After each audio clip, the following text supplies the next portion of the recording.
welcome back to my channel. If you're new here, my name is Amy and I'm currently on a debt-free journey to repay 6 figures worth of student loan debt. Today I'm going to be talking about our August 2021 budget. I share our real number budgets every single month while we're on a debt-free journey, just to share how we paid so much towards debt, where we're cutting back, and just hopefully inspire you guys to create a budget for yourself.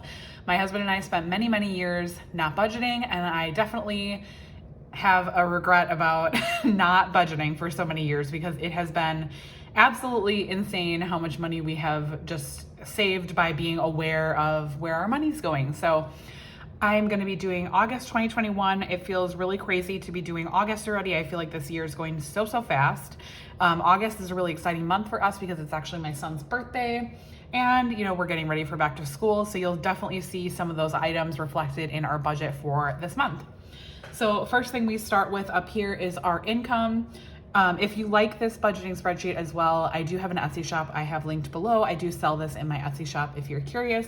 So our first source of income is our W-2 income. So this is just what my husband and I bring home from our regular day jobs.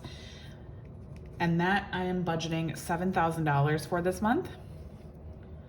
And then we also have the child tax credit. So I did not include this in my July budget because I don't know. I'm just one of those people that I don't like to count my eggs before they hatch type of thing.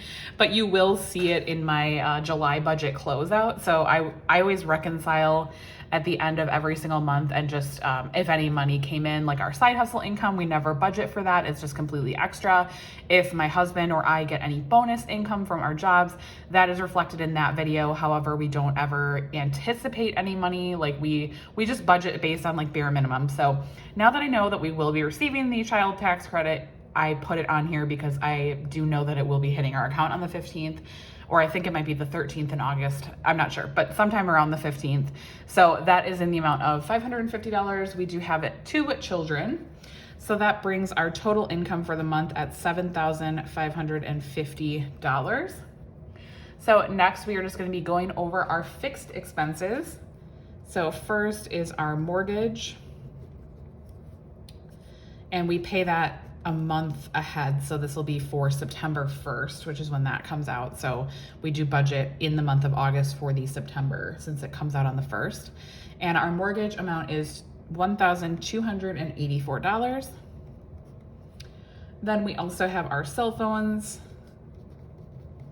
So this is for both my husband and I. I don't know why I'm putting the year. I guess I could probably skip that. We're aware what year it is. That is $140 for both of our cell phone plans. I know I could probably get that cheaper. Every time I do a monthly budget, I'm always like, why are we paying that much, But it's just one of those things I have not looked into. Although I do follow a bunch of people on Instagram that use Mint Mobile. So if you use Mint Mobile, can you let me know in the comments down below and let me know if you like it? I'm just nervous. I know a lot of people that I follow use it and they say that they like it. I'm just nervous because I don't know. I feel like my cell phone is very reliable right now and I'm just afraid to move away from it. So if you could just let me know. If you use it, let me know. And I maybe am considering moving it eventually because I would like to save a little bit of money there. However, it's, not a super high priority for me, but it would be good to be able to save a little bit. Then we have our Peloton membership, which is $41. It's actually like $40.94 or something. I always round these off. These are our real numbers. However, I just round them off to not have to deal with change. That's actually how we budget anyway, because we do use a buffer. So I round up, like $1 or $2 if, it's close. And then any of the extra just goes into our buffer. So that's just honestly the easiest way for me to do it because I don't like to deal with like change and that kind of stuff. And it's just easier mentally for me to budget with whole numbers instead of having to deal with like, 20 cents or whatever. So then we have our internet that comes out at the end of the month and that is $60. Unfortunately, that's probably the cheapest that we can get in our area. I've tried to, and it actually has gone up in the past and we have reduced it. So that's kind of like where we're sitting with our internet. I feel like that's pretty decent. We do have a very good quality internet plan because I am currently working from home full time and my husband works from home a lot of the time. So we definitely need good internet at our house because we use it a lot. Obviously, I'm filming and, you know, posting YouTube videos as well on the side. So we definitely need some good internet. So I'm pretty happy with where that's at right now. Every few months, I like to just try to take an extra look at like where I think we can cut down in our bills. And that's kind of what I'm doing this month. I'm just trying to think of like any ways that we could save. If you see anything blaringly obvious that we have not cut back on, let me know. We have, I think, done a really good job though over the last couple of years, just trying to narrow our budget as much as possible in order to pay as much to debt as possible. We've cut back on a lot of subscriptions and a lot of extras. So if you see any room for improvement, I would definitely be happy to look into that. So that leaves us with a remaining to budget of $6,010. So then we're gonna move up to our variable expenses up here. We do have some additional variable expenses this month, like I said, with my son's birthday and back to school. So those are definitely things in August that I am budgeting for. So our electric, we usually budget like $200 to $225. I'm gonna budget $200. It's kind of, you know, July tends to be one of our more expensive months. We pay it in August, but it's for July usage. It tends to be one of our more expensive months because of using air conditioning most in the month of July. That's typically our hottest month here. I live in the Midwest, if you're unfamiliar. So usually July and like January and February are our 3 highest months of the year because we're using heat and cooling most in those months. So I just try to be aware of that. But I typically budget around the same and just kind of adjust it. Just easier for me mentally to not have to like look back at our bills and try to do things like that. So for a back to school, I am budgeting $150. This is actually kind of low for us. So my daughter is going to be starting a preschool program in September. I don't think that there's anything that we need to be providing. It is at a daycare, so I don't think that there's like any school supplies that we'll need to be providing. So she should be pretty good. My son does go to a public school, so obviously we need to buy him his school supplies. We do actually have a pretty good stockpile of school supplies though. I don't know if anybody else overbought last year, but I feel like with COVID and homeschool and then kind of going back to school part-time and then, you know, it was like kind of a whole mess. So we didn't really get like a back to school list last year because we were technically from home at first. And then, so yeah, in lieu of that, I just bought like kind of what I thought he would need, and then he didn't end up needing all of it. So anyways, I have a large stockpile of school supplies in my closet right now that I do not necessarily want to keep with me. So we will be shopping that first and then shopping for back to school. So I'm anticipating $150 to be plenty.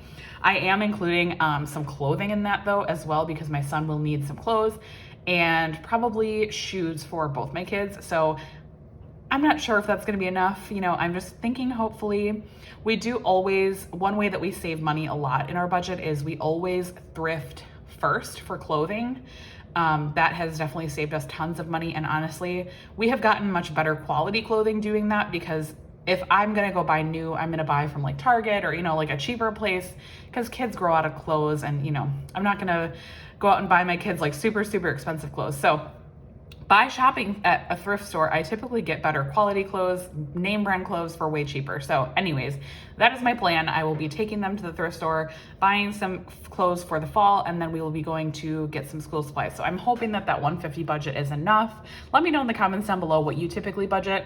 I would say last year and the year before, we were probably closer to $200 to $250, but like I said, we have a lot of school supplies, so I don't anticipate that we're gonna be needing to buy a whole lot.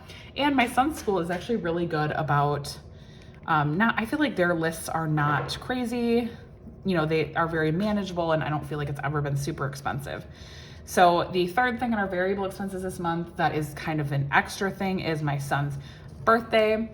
So my son is turning 7 years old in August. If you watched my July budget video, I did have my daughter's birthday in July. She was turning 2 in July. My son is turning 7 in August. So their birthdays are back to back. We are budgeting $400 for my son's birthday, which is a little bit more than we had budgeted for my daughter's birthday, but it's mainly because he is actually having a friend birthday party for the first time. So that will be a little bit more expensive. With my daughter, we just had a very simple, just a family only, very, very small birthday party. It was very inexpensive. My son is actually having his birthday party with a few of his baseball friends and friends from school at a like jumping place. So it is a little bit more expensive. So that is why we were budgeting $400. We typically don't do very big gifts for our kids. We typically get them maybe one item. Like, I don't know, it's just kind of what we've done. We always go to dinner for their birthday. That's something that we've always done. And we might do something a little bit different with my son. We might go like mini golfing on his actual birthday. But I have tried over the last few years while we've been dialing in our budget and all of that stuff to just think about what we want to be spending our money on. And for us, it's more important for us to spend our money on experiences with our kids and doing things with our kids than like buying them physical gifts, especially because this year my son is having a friend birthday party. So I'm sure he's going to be getting a lot of gifts from that. And it just, yeah, he's kind of also at the age where he's not really like into playing with toys as much anymore, which is, kind of heartbreaking, but it is what it is. So that is our rationale for $400. I'm hoping that's enough. His birthday party is pretty like we have to pay the fee for the place, but it's pretty like all inclusive. Like it includes the food and, the passes for the jumping stuff. So I'm hoping that we have budgeted enough for that, but we'll kind of play it by ear and see how it goes. Then we have personal spending. So this is one we have every single month. My husband and I get $50 each, so $100 total for personal spending. That is just what's always worked for us. I highly recommend if you're budgeting, especially if you're on a debt-free journey, that you make room in your budget for that if you can, because I think it really is helpful for just staying motivated and having some extra money to just kind of do whatever you want with and not have to provide like reasoning why you bought something or, like track it. And that's just kind of like our free money. We're able to do whatever we want with it, buy whatever we want. We don't have to explain it, that kind of thing. Next up is gas.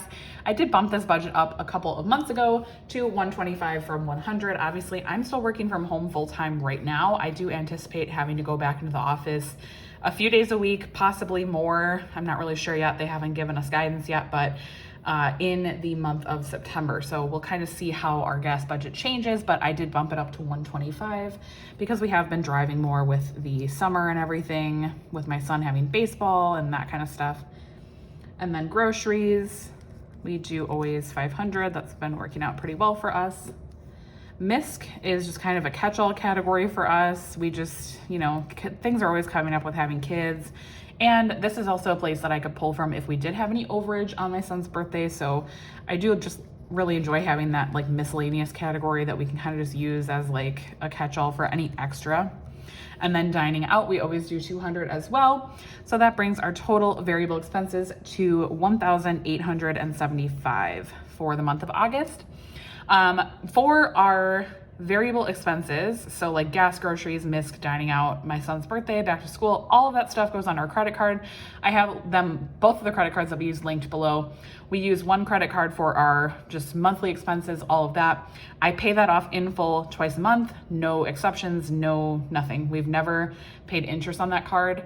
We have been in credit card debt many, many years ago. I don't think we've had a carried balance on our credit card since like 2017. So it's been many years of responsible credit card use. I do not recommend you use a credit card unless you feel like you truly can control it. For us, using cash is not ever gonna work for us. Honestly, it's just not, just based on our lifestyle, and I do grocery pickup almost exclusively. So using, a card is just much easier for us. So that's just how we do it. I know I get a lot of questions about that. And if I use credit cards, yes, we do. But we did take time off. So after we paid off our credit cards, when they had a balance, when we were carrying a balance, after that, we did take a break from using credit cards for months. We used our debit card, we used cash at times, depending on, the time in our life. We did use cash for a little while. And then once we got married, we decided to start using credit cards again responsibly. So since then, we have never carried a balance, never paid interest on our credit card or anything.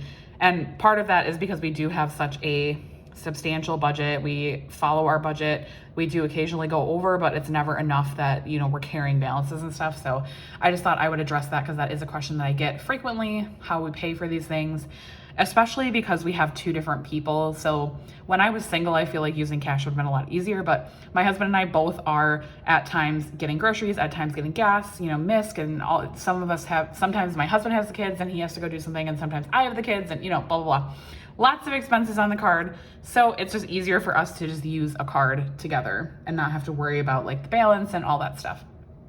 So next category here is our sinking funds. Additionally, over the last few years, we have reduced our sinking funds to just a few because I feel like I used to just have like 20 sinking funds and it was just getting very overwhelming for me. So I would recommend, if you feel overwhelmed by sinking funds, to just take it back to the basics. So the 4 that we currently have are car, home, Christmas, and vacation. So these are just like basic sinking funds that we fund pretty much every single month. Car, we're doing 50. We did buy a new car in March, so we don't anticipate having, hopefully, anything serious come up with our car, just regular maintenance and all that stuff. So we are still setting aside money every month, but not, as much as we probably once were when my car was a lot older. So we are doing 50 for car, 100 for home, 50 for Christmas, and 100 for vacation. I'm hoping in like 2022, 2023 that we can take a larger vacation. Obviously with COVID, we haven't done anything. We do have a balance in our vacation sinking fund that's kind of just been sitting there, but someday we'll be able to travel again or we'll be able to take like a bigger vacation. So total for sinking funds is 300. Again, sinking funds are not our focus right now. Debt payoff is, so we don't heavily fund our sinking funds at this time. Once we're debt free, I do plan to put more money in sinking funds, maybe even expand our sinking funds a little bit. And that leaves us with a remaining balance to budget of $3,835.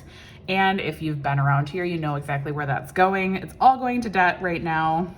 We do have an emergency fund that is, to us, currently fully funded. It's not as fully funded as I would like to be, forever, but it is enough for us right now.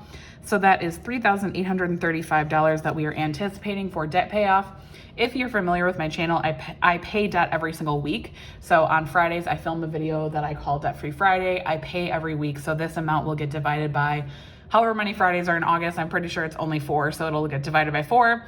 And then any additional side hustle income we receive every single week gets added to that amount. So that is just how we do it. So that is total $3,835.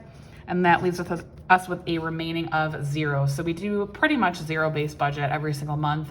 And then any income that comes in outside of this, we just allocate usually to debt. I mean, pretty much exclusively at this point.